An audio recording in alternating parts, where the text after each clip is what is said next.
All right, it is time for another battle of the cities. If you've been watching this channel for any amount of time, you know this is one of my favorite videos, and we normally compare Temecula to Murrieta to all of the Temecula Valley areas here, but today we're gonna take a big swing and go Temecula versus San Diego. You've definitely heard of San Diego, but maybe you're not sure of Temecula. Let's see which city comes out on top.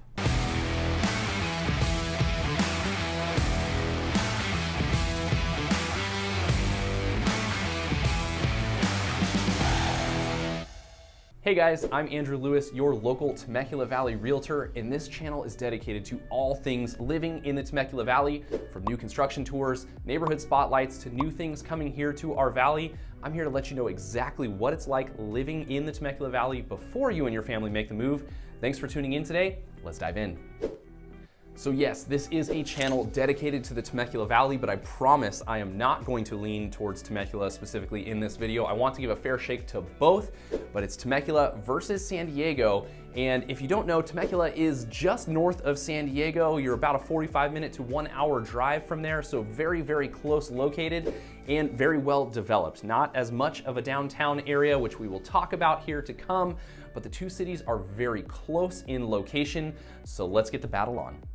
First up, let's talk about affordability. You might already know the winner just thinking about this one off the top of your head. As we know, San Diego is actually one of the most expensive cities to live in the entire country, so this may come as no surprise to you, but the average price point in San Diego right now is $1.12 million. Your average home, $1.12 million, versus Temecula average home price right now, $821,000. That is a $300,000 difference in price point. That is a huge, huge difference that can inflate your monthly payment by thousands of dollars per month. So when we put the two cities head to head, San Diego versus Temecula, when it comes to the affordability factor, Temecula gets the win.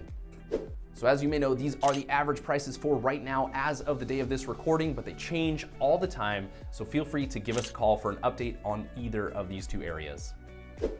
Next up, let's talk about entertainment. What is there actually to do in San Diego? What is there to actually do in Temecula? And I'm just gonna be honest, this is a completely unfair comparison because who can even hold a candle to San Diego? There is so much to do in downtown San Diego. You've got beaches, you've got Petco Stadium where the Padres play, sports galore, anything you're looking for, they've got it there.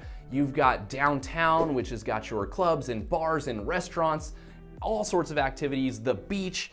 You've got everything you could possibly want to do there. The weather is absolutely amazing, and so it is very difficult to beat.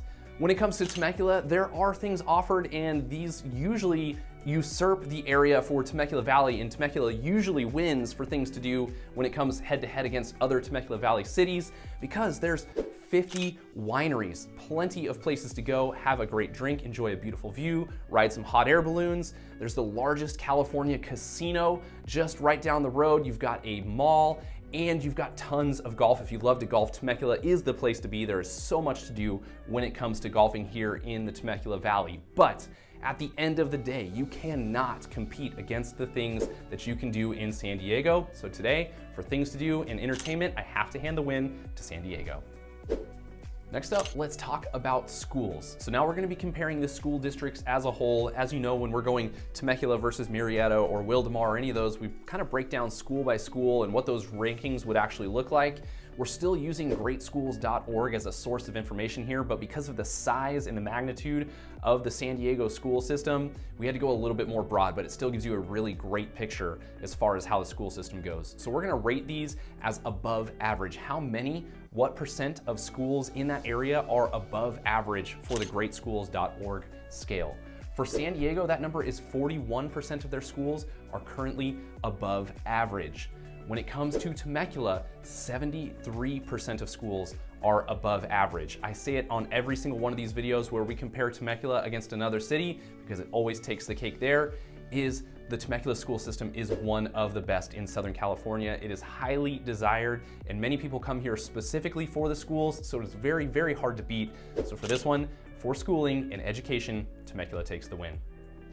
Now let's move on to safety. I think this is an important factor for anybody determining where they're going to live. Of course you want to live somewhere that you and your family feel safe. So what we're going to use here is the crime index and compare that to how it stacks up against other US cities. So for San Diego, that crime index is 219, which is actually average for large cities. So when compared to other large cities, San Diego is average. It's not above average for safety or below average, it's right there in the middle. When it comes to Temecula, the crime index is 163, which is actually 1.5 times lower than the average for US cities. That means by a mile, Temecula right now is considered a way safer city. And the Sheriff's Department here in Temecula does an absolutely fantastic job of keeping the area safe. It is a very proactive approach to crime and homelessness and all of those pieces that really keep this area absolutely safe. And Temecula is consistently ranked among the top safest cities in the state and even in the country when stacked up on yearly analytics. So you guessed it, Temecula takes the win for crime and safety. Next up, let's talk about traffic. And you hear it here on this channel all the time. If you are coming from out of the area, moving to Southern California, you better get used to traffic. This is a topic we must cover because it is bad just about anywhere you go, but there are winners and losers when it comes to the traffic side of things. So for San Diego, it is a huge, huge city, multiple freeways, tons of side streets, absolutely packed full of people, a huge population, and it is a destination that people actually commute to. So as you can expect, because this is a place that people are coming into and is a compact city, it is definitely going to be an area of high traffic. Just about any time of day when you are going during the work week, you can absolutely expect there to be traffic when it comes to being in San Diego City.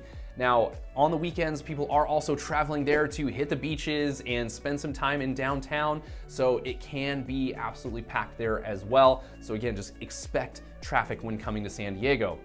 When it comes to Temecula, there is just one main freeway that runs through Temecula. That is the 15 freeway that runs north to south, and that is the one freeway you would jump on if you were to head down to San Diego in the south or up north into Orange County. And so that is the one area you're going to find traffic. There's going to be fewer side streets, although there are plenty compared to other areas here in the Temecula Valley. You've got a smaller population, but this is a city that people are actually commuting from. And so you can absolutely expect in the mornings and in the evenings when people are coming home and leaving for work that you're going to see a ton of traffic. And the drive to and from San Diego is bad, whether you're coming from San Diego or going into Temecula, whatever it is, you're going to experience some bad traffic. And so I'm going to say it's a little bit more difficult to get around San Diego just because it is a large city, but when it comes to traffic, you're going to sit in it when you're commuting for either of these two cities. So I'm actually gonna call the traffic side of things a draw when it comes to who has the worst traffic. So let's tally it up. Who is the better city between Temecula and San Diego? I promise you I'm not being biased here, but we did give 3 wins to Temecula, 1 outright win to San Diego, and we called one of the categories a draw, which means that Temecula wins overall for the better city. Now, I'm not gonna lie, San Diego is definitely a beautiful place. It is a place that we go as a family all the time to visit. We hit those beaches, we hit those awesome restaurants, we take advantage of the entertainment, catch some Padres games, but I much rather prefer to live in Temecula and commute down to San Diego for those times that I need some of that entertainment and beach time. But if you can afford to live in San Diego and you don't mind the lower rated schools and you don't mind some of the crime statistics that come along with it, it's a huge win and a huge opportunity for you. Go for it. That's why so many people actually live there, because it's an amazing place to live. Now, if you'd rather live on a little bit more of a budget, have a little bit more land in your name when it comes to owning a house, Temecula is absolutely the place to be, and you're just a short drive down to San Diego to enjoy all of those pieces. So overall, I'm gonna call Temecula the win for these categories, but I'm not bashing San Diego. It's absolutely beautiful, and I personally wouldn't mind living there myself. So that's it for our battle of the cities between Temecula and San Diego. Temecula edged out San Diego in the end here. Thanks for tuning in today. I hope you enjoyed today's content. If you did, go ahead and hit that like button. Leave a comment below. Any questions you have about moving to the Temecula Valley, about Temecula or San Diego in general, we can actually help you in either of those 2 areas. Give us a call for updated information, and don't forget to hit that subscribe button so you don't miss out on future content. Thanks for tuning in today, and we'll see you guys next time.